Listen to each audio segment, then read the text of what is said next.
Good evening friends, welcome on your YouTube channel BS academy. अगर हमारे channel को आपने सब्सक्राइब नहीं किया है या शेयर नहीं किया तो प्लीज़ कर दीजिएगा।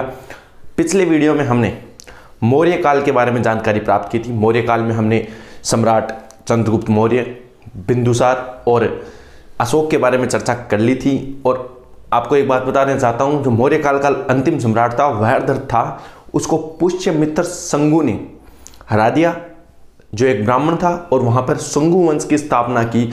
उसका मंत्री था वृहदर्थ का। और अशोक के बाद में इतना कोई चमत्कारी या इतना अच्छा सम्राट पैदा नहीं हुआ मौर्य काल में। अशोक के बाद में कुणाल बना था, यानी इतना कोई अच्छा सम्राट नहीं हुआ जो मौर्य काल को आगे ले जाए, मौर्य साम्राज्य को आगे बढ़ा सके।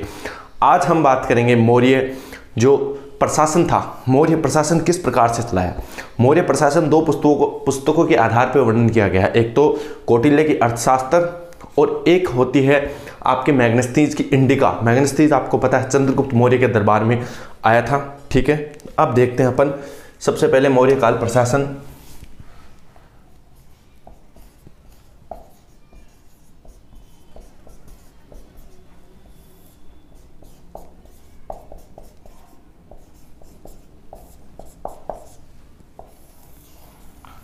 अगर मौर्यकालीन प्रशासन की बात की जाए तो ये 5 बिंदुओं में विभक्त किया जा सकता है। गौर से देखिएगा 5 बिंदु कौन कौन सी। आप ये क्वेश्चन आने की प्रबल संभावना है, आप इसको देखिएगा। पहला पॉइंट, केंद्रीय प्रशासन।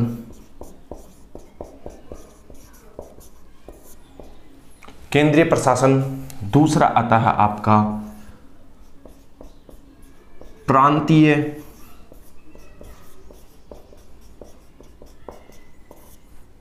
तीसरा आता है प्रांतीय प्रशासन।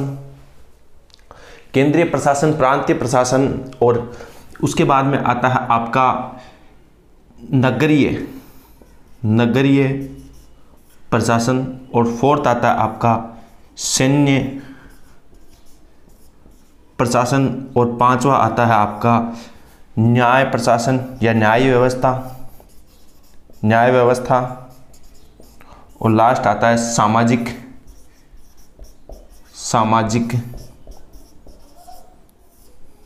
व्यवस्था या प्रशासन। सामाजिक प्रशासन, न्याय व्यवस्था, केंद्रीय प्रशासन, ये 6 बिंदु हैं मौर्यकालीन प्रशासन की। ये 6 बिंदु आपको याद होनी चाहिए। पहला होता है केंद्रीय प्रशासन, दूसरा होता है प्रांतीय प्रशासन, तीसरा होता है नगरीय प्रशासन, और फोर्थ होता है सैन्य प्रशासन, पांचवा होता है न्याय प्रशासन, और छठवां होता है सामाजिक व्यवस्था। न्याय व्यवस्था, सैन्य व्यवस्था या नगरीय व्यवस्था या प्रांतीय व्यवस्था या केंद्रीय व्यवस्था। अगर इस प्रशासन की बात करें, केंद्रीय व्यवस्था की, प्रांतीय व्यवस्था की, नगरीय व्यवस्था की, सैन्य व्यवस्था की, न्याय व्यवस्था की या सामाजिक व्यवस्था की, इन 6 की अपन बात करेंगे। सबसे पहले अपन बात करेंगे जो आपका टॉपिक है वो कौन सा है, नोट कर लीजिएगा इन 6 की 6 को, बहुत इंपॉर्टेंट चीजें हैं। अब देखिएगा, अपन देखेंगे सबसे पहले केंद्रीय व्यवस्था। सबसे पहले अपन डिटेल से देखेंगे केंद्रीय व्यवस्था। अपन देखेंगे केंद्रीय व्यवस्था, देखेंगे सबसे पहले अपन देखेंगे केंद्रीय व्यवस्था। केंद्रीय व्यवस्था या प्रशासन, केंद्रीय व्यवस्था या प्रशासन की बात करेंगे। सबसे पहले अपन केंद्रीय व्यवस्था या प्रशासन की अपन बात करेंगे। वो देखिए किस प्रकार से बात करेंगे। सबसे पहले ये किस पर आधारित थी? कौटिल्य के सप्तांग सिद्धांत पर। कौन से सिद्धांत पर? कौटिल्य के सप्तांग सिद्धांत पर। जो आपकी केंद्रीय प्रशासन था वो किस सिद्धांत पर आधारित था? कौटिल्य के सप्तांग सिद्धांत पर आधारित था। दूसरी बात, जो केंद्रीय सिद्धांत था उसमें जो प्रमुख होता था वो कौन होता था? राजा। कौन होता था प्रमुख? राजा। फिर भी निरंकुश शासन नहीं चलता था। राजा, मंत्री, पुरोहित इनकी नियुक्ति करता था। एक परीक्षण लिया जाता था, उसे कहते हैं उपधा परीक्षण। चरित्र का परीक्षण लिया जाता था, उसे कहते हैं उपधा परीक्षण। यानी एक मंत्री, पुरोहित इनकी नियुक्ति से पहले कौन सा परीक्षण लिया जाता था? उपधा परीक्षण। और राजा की सहायता के लिए मंत्री परिषद और मंत्रिमंडल होता था। जैसे अपने प्रधानमंत्री की सहायता के लिए मंत्री परिषद और मंत्रिमंडल होता है, कैबिनेट, और वैसे ही इनकी सहायता के लिए भी होता था। और केंद्रीय व्यवस्था में देखा जाए तो दो चीजें होती थी, एक तो 18 तीर्थ, क्या होते थे 18 तीर्थ, क्या होते थे 18 तीर्थ, और 26 विभाग अध्यक्ष। 26 क्या होते थे, विभाग अध्यक्ष होते थे। 18 तो क्या होते थे, तीर्थ होते थे, और जो यानी 18 तीर्थों की बात की जाती थी, 18 तीर्थ होते थे वो, और 26 क्या होते हैं, विभाग अध्यक्ष। जो मुख्य होते थे, मुख्य तीर्थ, जैसे अपने विदेश मंत्री, रक्षा मंत्री, उसी प्रकार से उस टाइम पे उनको क्या कहते थे, तीर्थ, उनको क्या कहते थे, तीर्थ, तीर्थ, और उसका जो तीर्थ कहते थे, और उनका जो अधिकारी होता था वो होता था महामात्र, महामात्र, और जो उसका अधिकारी होता था उसे क्या कहते हैं, महामात्र, उसका अधिकारी होता था उसे क्या कहते थे, महामात्र। 18 तीर्थ होते थे, उसमें से इंपॉर्टेंट तीर्थ 4 होते थे, मंत्री, पुरोहित, युवराज और सेनापति। केंद्रीय व्यवस्था की बात की जाए तो उसमें जो तीर्थ होते थे उनमें 4 मुख्य तीर्थ होते थे, आपके मंत्री, पुरोहित, युवराज और सेनापति, और जो उसके अधिकारी थे उनको क्या कहते थे, महामात्र, क्या कहते थे, महामात्र। और उपधा परीक्षण लिया जाता था, सबसे पहले क्या लिया जाता था, उपधा। अब 2 अधिकारियों की बात आती है, 2 अधिकारियों के नाम आते हैं, वो आपसे पूछे जा सकते हैं। एक तो होता है समाहर्त, समाहर्ता, और दूसरा होता है सन्निधाता। 2 अधिकारियों के नाम आते हैं, समाहर्ता और सन्निधाता, 2 अधिकारी होते हैं। देखो, एक तो होता है आपका, इसको तो कहते हैं, इसको अधिकारी का नाम अगर बात, सन्निधाता किसे कहते हैं, ये होता है आपका कोषाध्यक्ष, यानी जो पैसों की कोषाध्यक्ष होता है, क्या होता है, कोषाध्यक्ष होता है पैसों की। और जो आपका भंडार गृह होता है, भंडार गृह होता है, उसका भी अध्यक्ष होता है। यानी भंडार गृह और कोषाध्यक्ष की देखभाल कौन करता है, सन्निधिदाता। समाहर्त क्या होता है, कर निर्धारण, जो आपका वित्त मंत्री होता है वैसे ही समाहर्त होता है, कर निर्धारण। समाहर्त का कार्य क्या होता है, कर निर्धारण, आय व्यय निर्धारण यानी बजट, और तीसरा होता है बजट, बजट तैयार करना। किसका तैयार करना, प्रशासन का बजट। तो मुख्य अधिकारी कौन होता था, समाहर्त।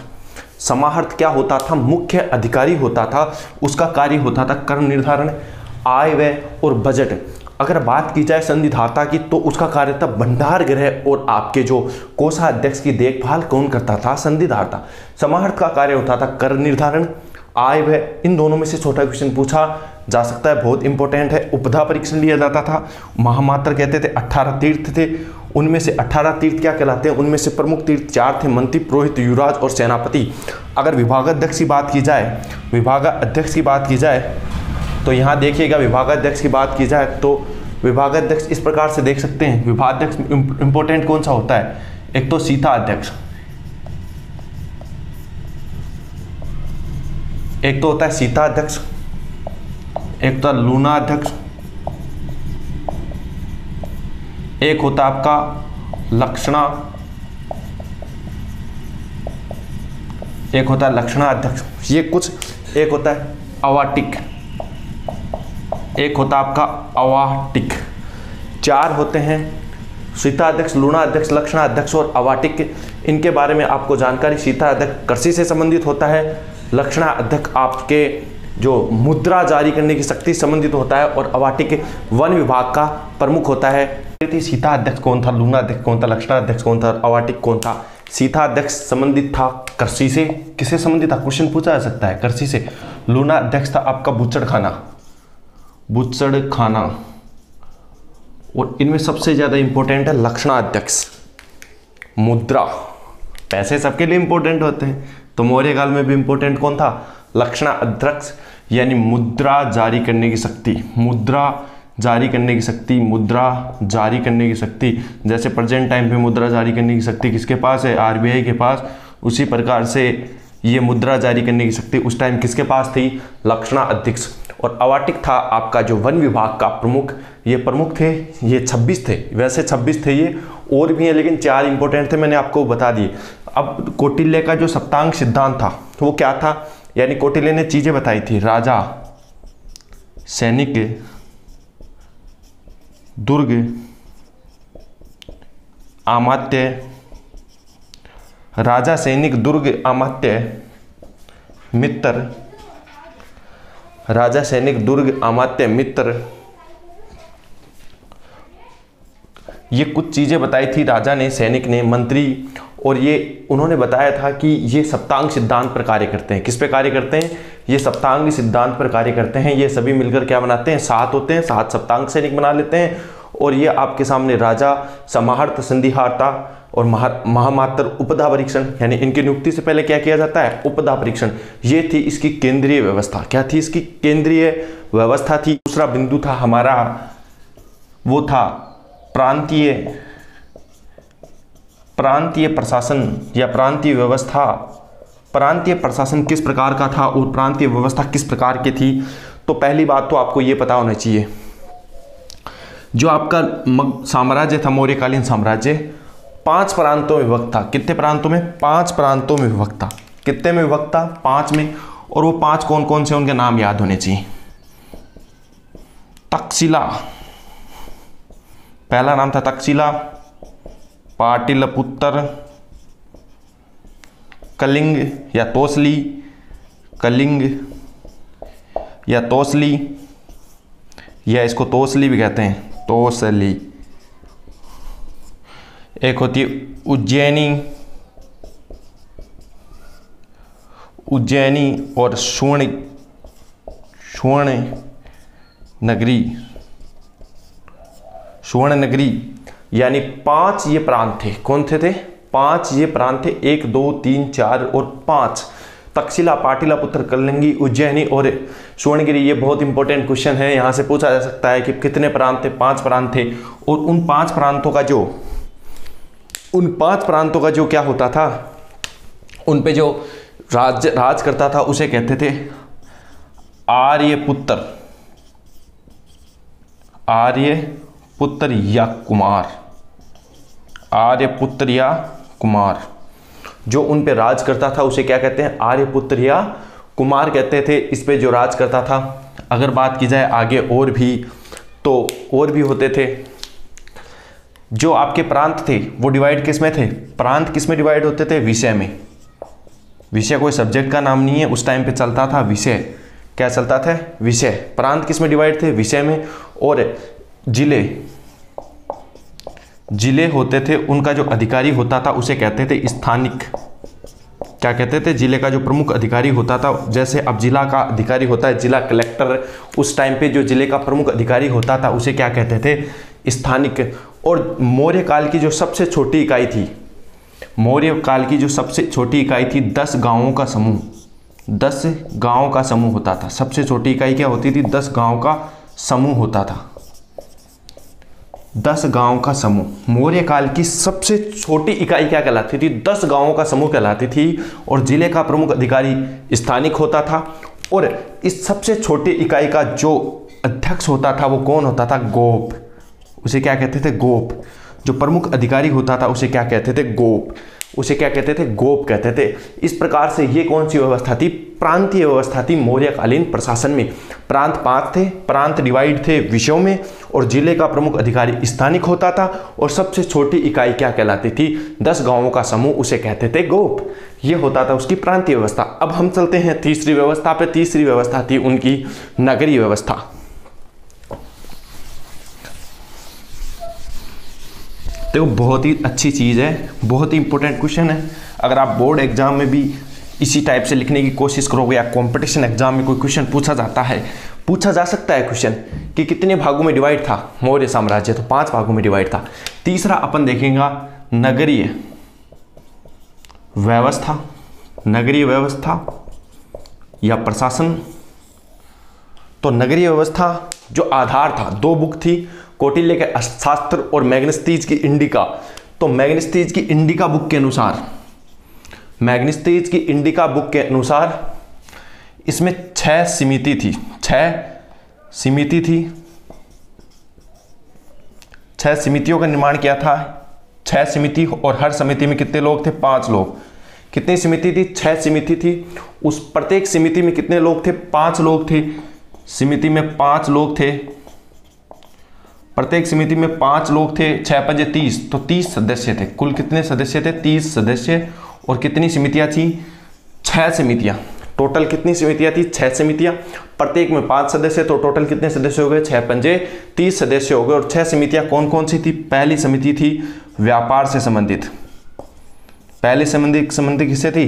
व्यापार से संबंधित। दूसरी संबंधित थी शिल्पी या कारीगर से संबंधित, उनकी देखभाल करना, कारीगर से संबंधित। तीसरी समिति थी शिल्पी, यानी जो बर्तन, जो मिट्टी के बर्तन बनाया करते थे उन्हें थे शिल्पी और व्यापार। और विदेशी, तीसरी समिति थी विदेशी की देखभाल से संबंधित थी, देखभाल से संबंधित थी। तीसरी समिति विदेशों की देखभाल से संबंधित थी। और आपकी जो 4th समिति थी, जो था एक आपका जन्म व मृत्यु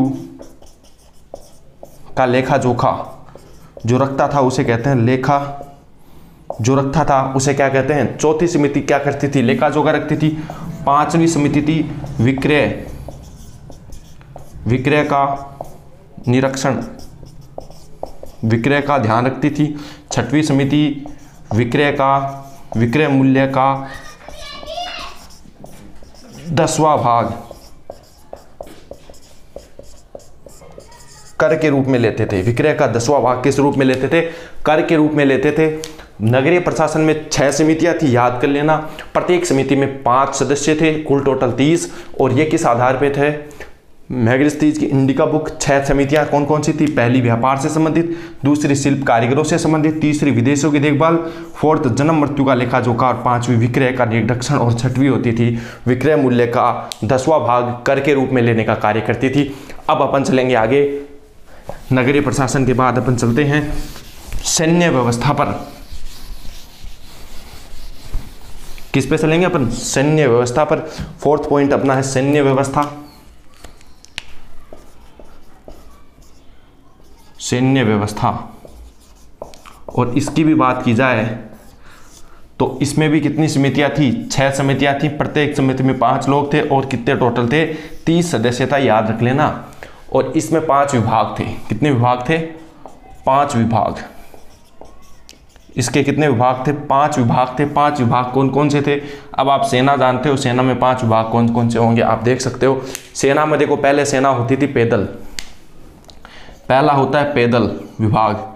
दूसरा अश्व विभाग हो गया, यानी घोड़ों से रिलेटेड। तीसरा हाथी से रिलेटेड। चौथा रथ से रिलेटेड। और 5वां था नौसेना। 5 विभाग थे। आप आसानी से इन विभागों को याद रख सकते हो। और जो इसका जो प्रमुख देखभाल का कार्य करता था सैन्य व्यवस्था की, उस अधिकारी का नाम याद रख लेना, अंतपाल। उसे कहते हैं अंतपाल। जो इस सैन्य व्यवस्था की देखभाल करता था, अधिकारी होता था, वो कौन होता था? अंतपाल होता था। अधिकारी कौन होता था? अंतपाल होता था। जो अधिकारी होता था इस सैन्य व्यवस्था की देखभाल करने के लिए, वो क्या होता था? अंतपाल। 5 विभाग होते थे। 5 विभाग होते थे, पैदल, अश्व, रथ और हाथी और नौसेना। 5 विभाग थे और इनका प्रमुख होता था अंतपाल सैन्य व्यवस्था। और मैग्निस्टीज की इंडिका बुक के अनुसार ये कहा गया है चंद्रगुप्त मौर्य के पास 9 लाख पैदल सैनिक, 9 लाख पैदल सैनिक, और इनके बराबर होते थे 50,000। अगर बात की जाए तो अब देखिए, सैन्य व्यवस्था मौर्यकालीन प्रशासन था, 5 विभाग थे। अब चलते हैं अपन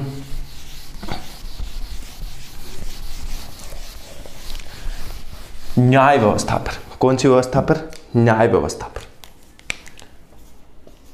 न्याय व्यवस्था, देखो ये भी एक बहुत अच्छा टॉपिक है। न्याय व्यवस्था, इसका प्रमुख होता था राजा। न्याय सबसे प्रमुख कौन होता था? राजा। राजा ने जो डिसीजन दे दिया उसके बाद उसको कोई नहीं बदल सकता था। तो न्याय व्यवस्था का प्रमुख कौन होता था? राजा। और राजा प्रमुख होता था। और प्रमुख न्यायालय कहाँ था? पाटलिपुत्र। पाटलिपुत्र में जो प्रमुख न्यायालय था वो कहाँ था? पाटलिपुत्र में था। प्रमुख न्यायालय कहाँ था? पाटलिपुत्र में था प्रमुख न्यायालय। अगर प्रमुख न्यायालय की बात की जाए तो जो मगध साम्राज्य था या न्यायालय कहाँ था? न्यायालय कहाँ था? पाटलिपुत्र में था। और प्रमुख कौन होता था? राजा होता था। अगर गांवों की बात की जाए तो गांवों में होते थे ग्राम न्यायालय। क्या होते थे? ग्राम न्यायालय। और उसमें जो डिसीजन कौन देते था? ग्रामीण और ग्राम वर्द, ये आपस में डिसीजन करके क्या देते थे? डिसीजन दे देते थे ग्रामीण और ग्राम वर्द। ग्राम न्यायालय होते थे, पाटलिपुत्र प्रमुख न्यायालय होता था, राजा होते थे।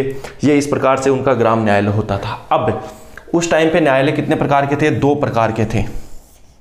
अगर न्यायालयों की बात की जाए तो 2 प्रकार के थे, याद रख लेना, सुपर इंपॉर्टेंट है, बहुत महत्वपूर्ण तथ्य है।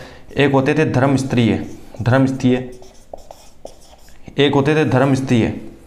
न्यायालय के 2 प्रकार होते थे, एक होता था धर्मस्तरीय और एक होता था कटक शोधन।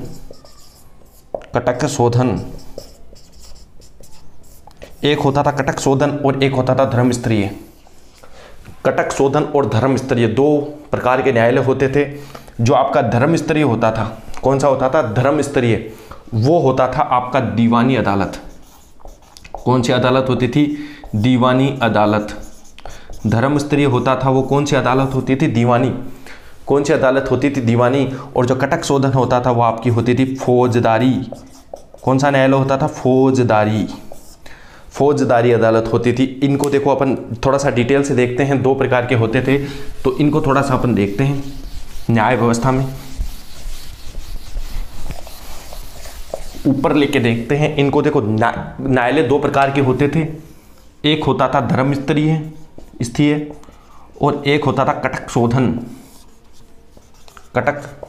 शोधन।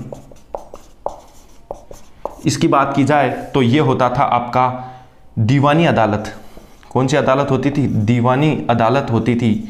ये कौन सी अदालत होती थी? दीवानी अदालत होती थी। ये आपकी फौजदारी अदालत होती थी। ये आपकी दीवानी और ये आपकी फौजदारी अदालत होती थी। अगर इसकी बात की जाए, दीवानी अदालत में भी मुकदमे 2 प्रकार के होते थे। एक होता था साहस और एक होता था दंड पारुष्य। 2 प्रकार के होते थे। दंड पारुष्य ये तो होता था चोरी के लिए क्या चाहिए? साहस। लूटपाट के लिए क्या चाहिए? साहस। डकैती के लिए क्या चाहिए? साहस। यह होता था मारपीट से संबंधित। अगर कोई मारपीट करता है तो उसे कहते थे दंड पारुष्य। अगर कोई चोरी लूटपाट डकैती करता था उसे कहते थे साहस। और ये दीवानी अदालत होती थी, ये फौजदारी अदालत होती थी। और इनका जो अधिकारी होता था उसे क्या कहते थे? जैसे अपने मजिस्ट्रेट कहते हैं, उस टाइम पे उसके अधिकारी को क्या कहते थे? राजुक। क्या कहते थे? राजुक। जो उसका अधिकारी होता था उसे क्या कहते थे? राजुक, साहस। और आपके 2 प्रकार के दंड पारुष्य, फौजदारी अदालत। ये था मौर्यकालीन साम्राज्य की न्याय व्यवस्था। आराम से याद रख सकती। सामाजिक व्यवस्था की, किसकी बात करेंगे? सामाजिक व्यवस्था की। ये भी एक अच्छी व्यवस्था होती है, सामाजिक व्यवस्था। यानी स्त्रियों की दशा क्या थी, कितनी जातियां थी, कैसा था। सामाजिक व्यवस्था की बात करें तो कौटिल्य के अनुसार 4 वर्णों में विभाजित था। वो पता है आपको, ब्राह्मण क्षत्रिय शूद्र और वैश्य, 4 वर्णों में। उसके अलावा वो सूत और चांडाल की भी बातें करते थे। सूत और चांडाल की भी, यानी उन्होंने अलग अलग को भी दर्जा दिया। 4 वर्णों की बात की है। और कौटिल्य के अनुसार 4 थे और मेगास्थनीज के अनुसार 7।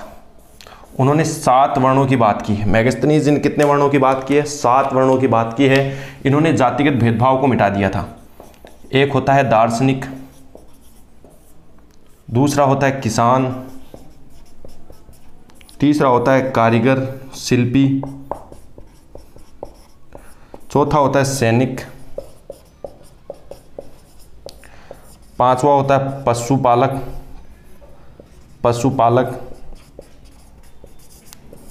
छठवें की बात की जाए तो आपका होता है निरीक्षक जो ध्यान रखता है।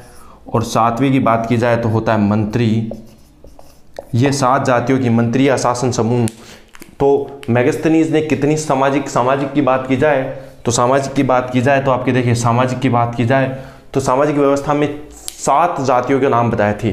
दार्शनिक, किसान, निरीक्षक, शिल्पी, मंत्री, सैनिक और पशुपालक, 7 जातियों को उन्होंने नाम बताए थे। और सामाजिक व्यवस्था की बात की जाए तो यही सामाजिक व्यवस्था थी। और अगर लास्ट में आप बात करें स्त्रियों की दशा की बात करें, स्त्रियों की दशा, मेगास्थनीज पुनर्विवाह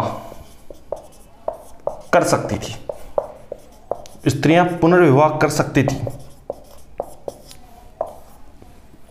स्त्रियां पुनर्विवाह कर सकती थी। पहले से उनकी स्थिति खराब थी मौर्य काल में, लेकिन वो पुनर्विवाह कर सकती थी। कौटिल्य के अनुसार 4 वर्ण थे, प्रमुख थे ब्राह्मण, क्षत्रिय, वैश्य और शूद्र, और सूत और चांडालों की भी उन्होंने बात की थी। और बात की जाए मेगास्थनीज की, मेगास्थनीज ने 7 जातियों के बारे में बताया था, दार्शनिक, पशुपालक, किसान, सैनिक, मंत्री, शिल्पी। और उन्होंने इस प्रकार से सैनिक और पुनर्विवाह की अनुमति थी। और ये किसकी व्यवस्था थी? मौर्य काल की सामाजिक व्यवस्था थी। मौर्य काल की हमने पूर्ण मौर्यकालीन व्यवस्था का अध्ययन कर लिया है। अगर क्वेश्चन आता है तो आप उसको आसानी से सोल्व कर सकते हो, चाहे कंपटीशन एग्जाम हो, चाहे 10th की बोर्ड की एग्जाम हो, कैसा भी क्वेश्चन आ जाए आपको बोला जा सकता है मौर्यकालीन प्रशासन के बारे में बताइए, तो आप उसको पॉइंट टू पॉइंट लिख सकते हो। अगर आपको वीडियो अच्छा लगा तो उसको शेयर, लाइक और सब्सक्राइब जरूर करिएगा। धन्यवाद।